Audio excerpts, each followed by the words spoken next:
कार्यक्रम के पुण्यार्चक हैं स्वर्गीय श्रीमती गयाबाई साहू, महेश साहू, गरिमा साहू, ग्रजेश सरोज साहू, संजीव सिडाना, पूजा साहू, आरती साहू, अनायका साहू, गौरव साहू, सादगी साहू, अद्विका साहू, पुनीत अग्रवाल, रोली साहू, दीपमाला साहू, अनिका सिडाना, श्रीमती शकुन, श्री सुरेश चंद जी जैन, सुपुत्र श्री देवेंद्र, श्रीमती सोनम जैन, श्री अमित, श्रीमती मोनिका जैन, कुमारी गौरिका, पुनर्विका जैन एवं समस्त सपरिवार कुरवाई। फर्म सगुन गारमेंट्स, कुरवाई, मध्य प्रदेश। पिछले विगत दिनों से श्रावक के सठ कर्तव्यों की बात को सुन रहे हैं। श्रावक के सठ कर्म ही नहीं होते हैं, साधु संतों के भी सठ आवश्यक होते हैं। सठ आवश्यक का मतलब होता है अनिवार्य, एक कार्य नित्य प्रतिदिन करने के होते हैं।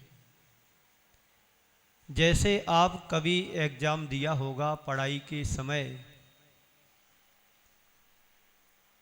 यदि आप सही लिखते नहीं हैं तो सप्लीमेंट्री आ जाती है। ऐसे ही हम सबके जीवन में श्रावक बना तभी सुनिश्चित होता है जब श्रावक के सठ कर्मों का पालन करते हैं, और उसमें थोड़ा सा भी कम होता है तो सप्लीमेंट्री आ जाती है। हमारे गुरुदेव कहा करते थे कि 99 अंक वाला भी मोक्ष मार्ग में फैल माना जाता है। कौन सा अंक वाला? 99% आने वाला भी विद्यार्थी मोक्ष मार्ग में फैल माना जाता है। अब हमें अपने जीवन में झांक करके देखना है कि हम श्रावक के कर्तव्यों में से वो अणुव्रतों के बारे में, श्रावक के जो 12 व्रत होते हैं उनके बारे में हम कौन से व्रतों का पालन कर रहे हैं और कौन से व्रतों का पालन नहीं कर पा रहा। यदि उनमें हमारी कोई कमी रह रही है तो समझ लो हमारी सप्लीमेंट्री चल रही है। देव पूजा, गुरु उपास्थि, स्वाध्याय, संयम, तपः, दानम चेति गृहस्थाणाम सठ कर्माणि दिने दिने। आप व्रत भी कर लेते हैं, उपवास भी कर लेते हैं, तप साधना की बात भी करते हैं, व्रतों का संयम का आचरण भी करते हैं, रोज भगवान के चरणों में जाकर के प्रक्षाल पूजन पाठ भी करते हैं, अभिषेक शांति धारा भी करते हैं। यहां तक तो बात समझ में आती है कि इसमें कुछ लगना नहीं है। एक तुम्हारी श्रद्धा के 4 सुमन लाकर के चरणों में अर्पित कर देते हैं, तुम्हारी पूजन साधना सब हो जाती इसी में।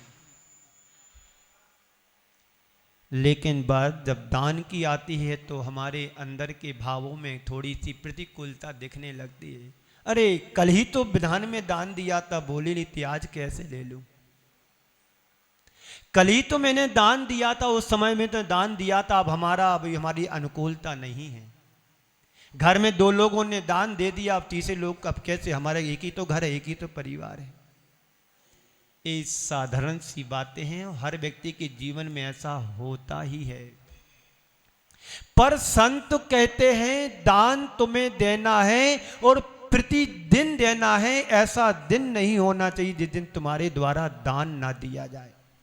भरत चक्रवर्ती के जीवन के संदर्भ में कहा जाता है, भरत चक्रवर्ती प्रतिदिन पड़गाहन करता था, साधु समागम का लाभ लेता था। एक दिन उसके पड़गाहन में कोई साधु का आगमन नहीं हुआ तो फूट फूट करके रोने लगा कि आज मैं कितना बड़ा पापी अभागा हूं कि आज मेरे पड़गाहन में कोई साधु नहीं आया, मेरे जीवन को धिक्कार है। ये अंदर से मन में गिलानी उसको उत्पन्न हो रही थी। उसकी भावों की विशुद्धि को समझ करके देवों के अंदर भी हलचल मच गई, और तभी कहीं चारण रिद्धिधारी मुनिराज आकाश मार्ग से आए और उनको पड़गाहन दे दिया। गद गद हो गया, अपने आप को बड़ा सौभाग्यशाली समझा और आहार दान देकर के अपने जीवन को धन्य किया।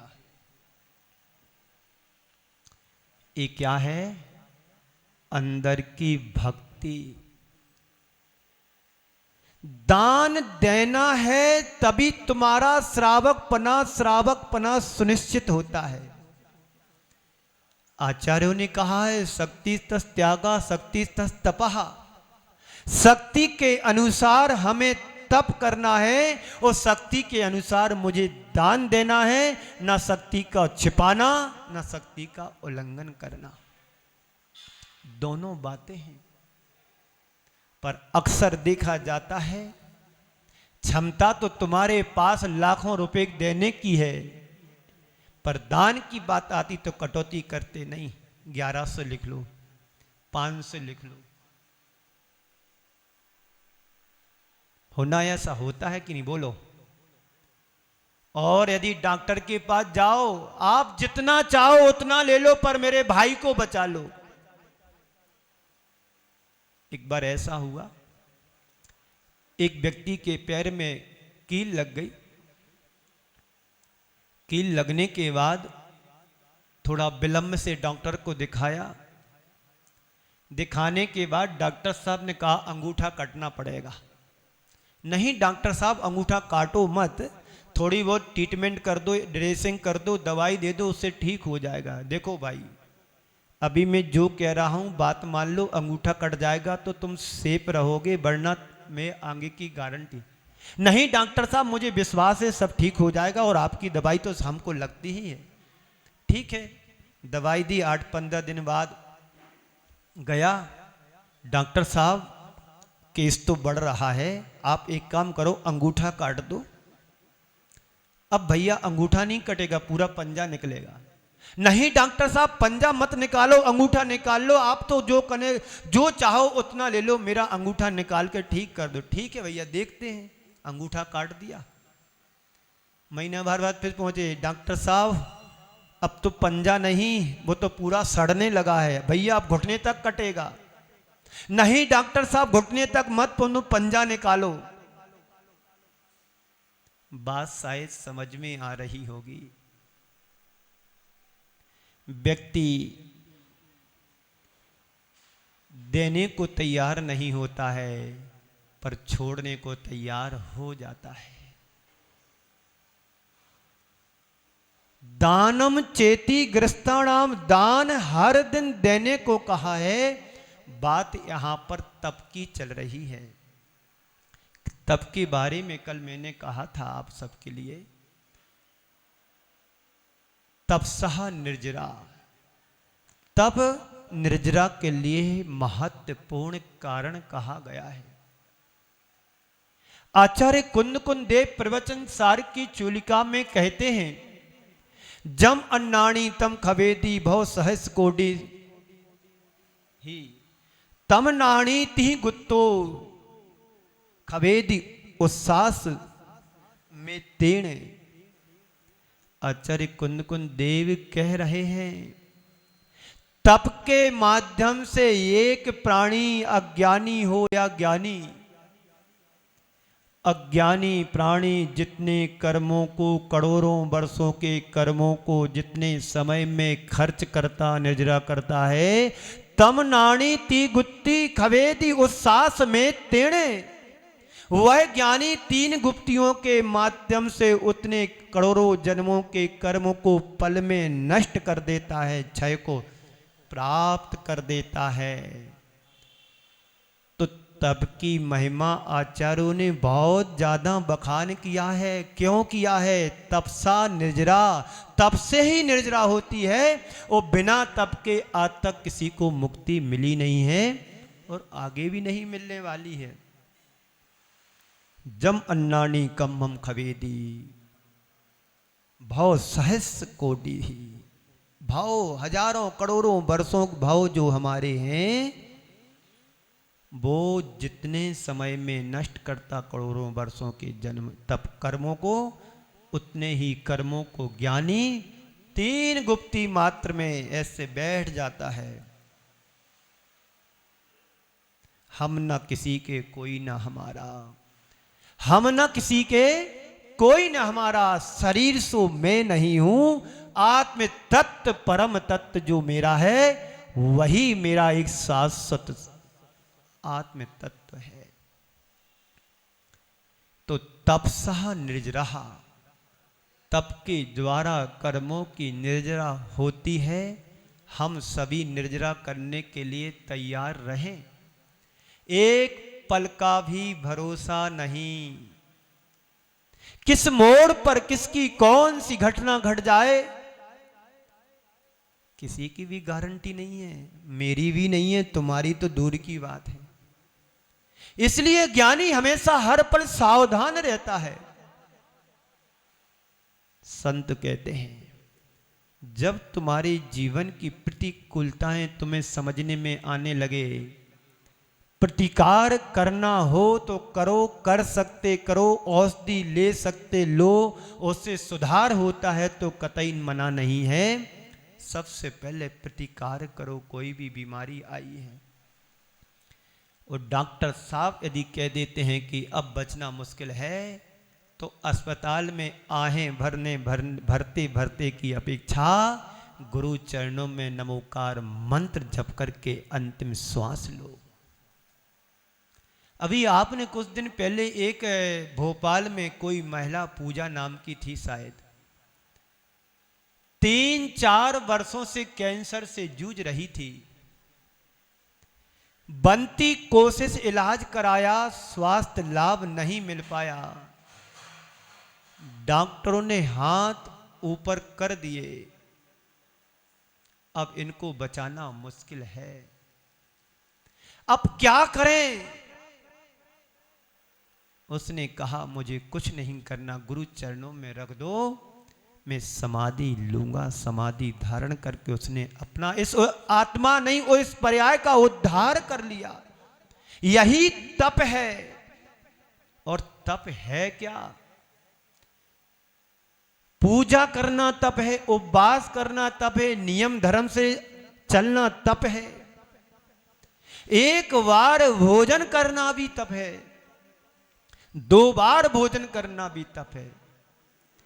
जितना तुम अपने जीवन में संयम का पालन यानी नियमित चलोगे नियम से, वह भी एक ग्रस्त अवस्था के लिए वह भी तप कहा गया है। तप की महिमा आचार्यों ने बहुत बतलाई है, पर हम डर जाते हैं तप तप तप तप, कैसे तपें, क्या करें। ध्यान रखना, तपने से कभी तुम्हारा नुकसान होने वाला नहीं है, तपने से तुम्हारी आत्मा में निखार आने वाला है।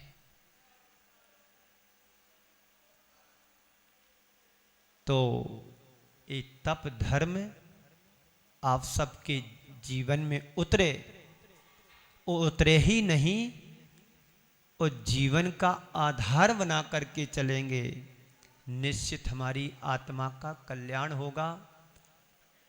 आने वाला दिन तो गया, अब बस एक रात तुम्हारे बीच में है, यही रात अंतिम, यही रात भारी, यही रात अंतिम, यही रात भारी। मंदोदरी समझा रही अपने प्राण प्रिय रावण के लिए कि अभी भी तू मान जा। पर रावण का अहंकार भी शाश्वत नहीं रहा। राम की सज्जनता विनम्रता के सामने रावण को झुकना पड़ा, और झुकना ही नहीं पड़ा, सर्वनाश करना पड़ा। पूरा कुटुंब धराशायी हो गया। काश यदि वो रावण किसी राम की मान लेते तो लंका आज भी अजर अमर होती, सोने की ईंट ईंट से वज गई। लेकिन आज घर घर रावण पैदा हुए हैं, तो इतने राम कहां से लाऊं? घर घर कंसा हुए हैं पैदा, इतने श्याम कहां से लाऊं? और घर घर रावण हुए हैं पैदा, इतने राम कहां से लाऊं? एक रावण हो तो उसका सर्वनाश किया जा सकता है और सत्यानाश किया जा सकता है, उसको बचाया भी जा सकता है। अब घर घर में आता ताई रावण जन्म ले रहे हैं तो बचाने वाला भी अब राम इस धरा पर आने वाला नहीं है। उस जमाने में तो रावण एक मुख वाला था, आज के मुख का कोई गारंटी नहीं है। मंदिर में कुछ चेहरा होता है, बाजार में कुछ चेहरा होता है, परिवार के बीच कुछ और चेहरा होता है, कोई गारंटी नहीं। पर गारंटी एक जगह है, पर भगवान को भी बुद्धू बना देते हैं। गुरुओं को बुद्धू बनाना तो कोई बड़ी बात नहीं है। मुख पर कुछ और बोलते हैं, बाहर जाके कुछ और बोलते हैं, इससे कोई किसी का सर्वनाश नहीं करता है। कर्म सिद्धांत को जानने वाला व्यक्ति इन चीजों से परहेज करता है। मन में हो सो वचन से करिए, वचन से हो सो तन से करिए। इन पूजन की लाइनों को हमेशा हमें मंत्र बना करके दोहराते रहना चाहिए। मुझे जो जीवन मिला है एक ही चेहरे के लिए मिला है, रावण जैसा जीवन नहीं मिला। मुझे पता नहीं उस युग में रावण का चेहरा 10 थे कि नहीं थे, पर लोगों ने आज के समय में अपने चेहरे अनेक बना करके रख लिए। इससे हमें बचना चाहिए। तो कल का दिन आज चतुर्दशी है, मध्याह्न में प्रतिक्रमण करूंगा मैं, पाक्षिक प्रतिक्रमण जिसे कहा जाता है। वो आने वाली चतुर्दशी को वार्षिक प्रतिक्रमण होगा, जो वर्ष में एक बार करना पड़ता है। और अभी ये पाक्षिक 15 दिन में होता है। चातुर्मासिक होगा अष्टानिका में, जो 4 महीने होते हैं। अष्टानिका टू अष्टानिका में चातुर्मास प्रतिक्रमण होता है। चतुर्दशी से चतुर्दशी तक के समय में पाक्षिक प्रतिक्रमण होता है, और दिवाली के दिवाली तक वार्षिक प्रतिक्रमण होता है। और समाधि के समय में एक औतमासिक प्रतिक्रमण होता है, जो सबसे संग से क्षमा मांगते हैं।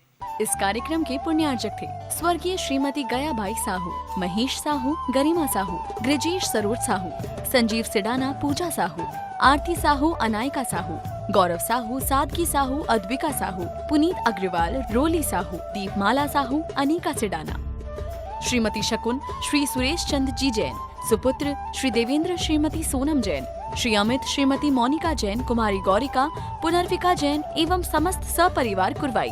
फर्म सगुन गारमेंट्स, कुरवाई, मध्य प्रदेश।